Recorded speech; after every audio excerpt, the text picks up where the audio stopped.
دلوقتي تقدروا تعملوا الستيكرز اللي انتوا بتحبوها بالاشكال المفضلة ليكوا، كمان مش هتبقى في اي حتة تانية. تعالوا كده نشوف الستيكرز اللي احنا عملناها النهاردة دي عملناها ازاي.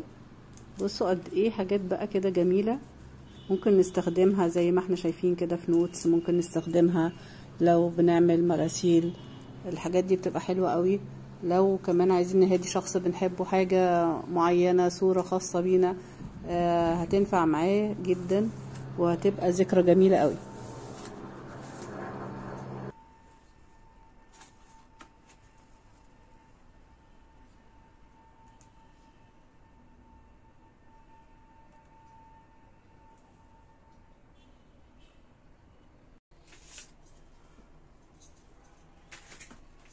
يلا بينا نبدأ. طيب شايفين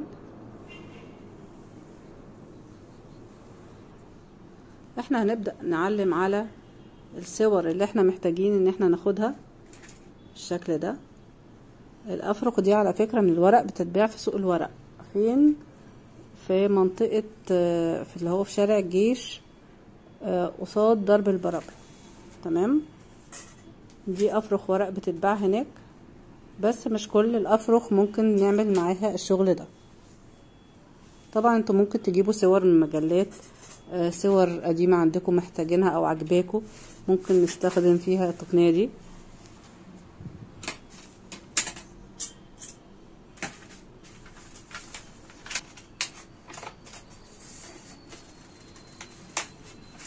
هنبدأ بقى نقص الصور من على الحروف كده بالشكل ده.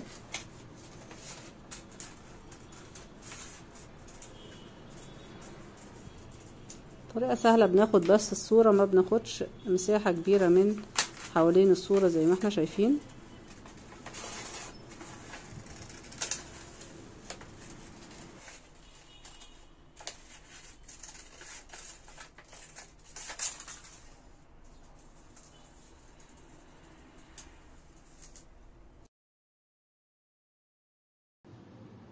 ويلا بينا بقى كده، ادوني لايك جميل عشان خاطر الفيديو يوصل لناس كتير. متبخلوش باللايك يا جماعة، اللايك ده بيدعم الفيديو، بيخليه ينتشر. شايفين هنبدأ نخلص كده بسرعة ونجيب اي كرتون او بلاستر عريض زي ما احنا شايفين كده، السوليتيب العريض يعني، وببدأ اثبته على الصور اللي احنا واخدينها. هنعمل شريط طويل بكل الصور اللي معانا.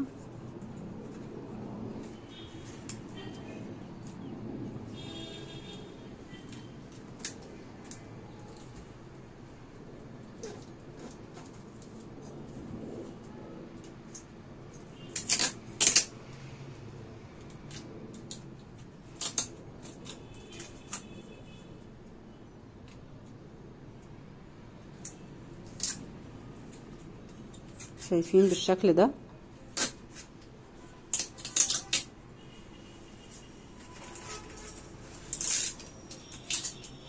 بنقطع بالقطر ونعمل الشريط التاني، بس ده يلا بسرعة كده، احنا خلاص عرفنا الفكرة وخلاص عرفنا احنا هنعمل ايه. طبعا لو في صورة كبيرة شوية بنعيد عليها او بنعيد على الجزء يعني اللي ناقص منها بالشكل ده. تمام كده. ببدأ بقى اضغط على الصور كويس وافرغ الهواء بحيث ان الصورة تكون لازقة جدا في السوليتيب بتاعنا، ونشيل كده زي ما احنا شايفين بشويش.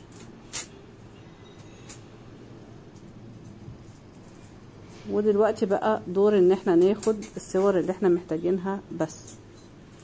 هنبدأ نقصها كده بالمقص ونفرغ حواليها زي ما احنا شايفين كده. طريقة سهلة جدا.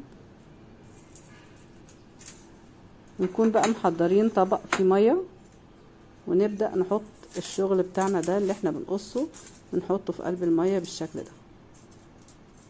مية معلهاش اي حاجة، مية بس.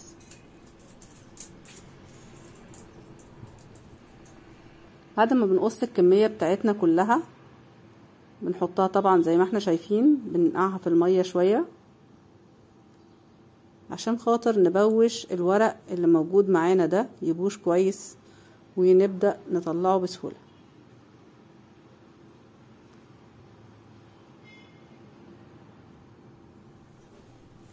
خلاص دلوقتي بقى بناخد الورق ونمسك من الناحية اللي ورا دي ونفضل نشيل في الورق بالشكل اللي احنا شايفينه ده.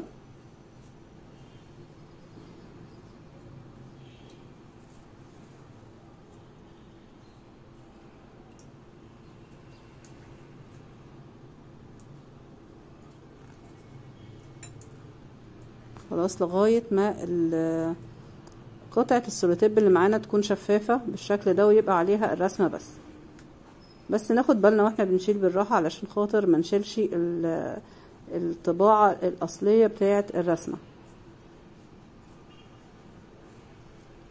ننضف كويس وبشويش برضو عشان نحافظ على الرسمة زي ما هي. نطلعها على كلينكس زي ما احنا شايفين كده. الصورة دي كمان حلوة جدا، بنعملها بنفس الطريقة.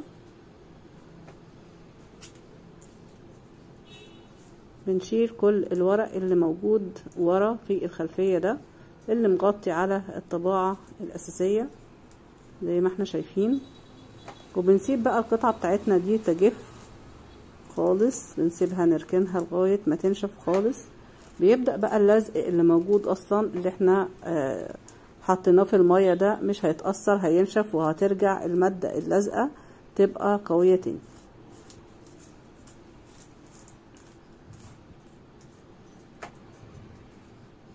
طبعا بنتأكد ان احنا الرسمة بتاعتنا بقت شفافة بالشكل ده. يلا لو اول مرة تشوفوا القناة يلا اشتركوا وفعلوا الجرس عشان تشوفوا كل الفيديوهات اللي بننزلها.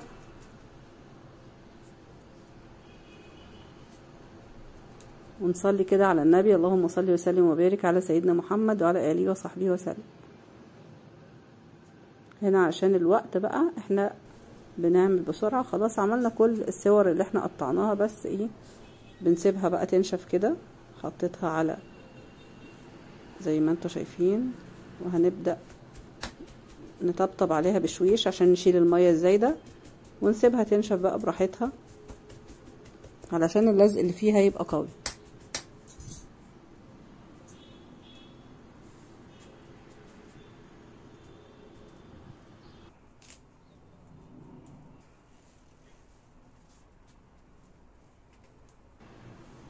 نجيب النوت اللي هنعمل عليها الشغل ده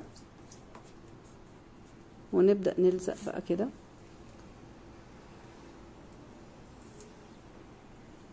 ونفرغ الهواء.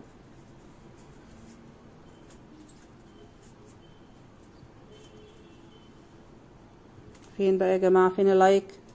فين اللايك؟ يلا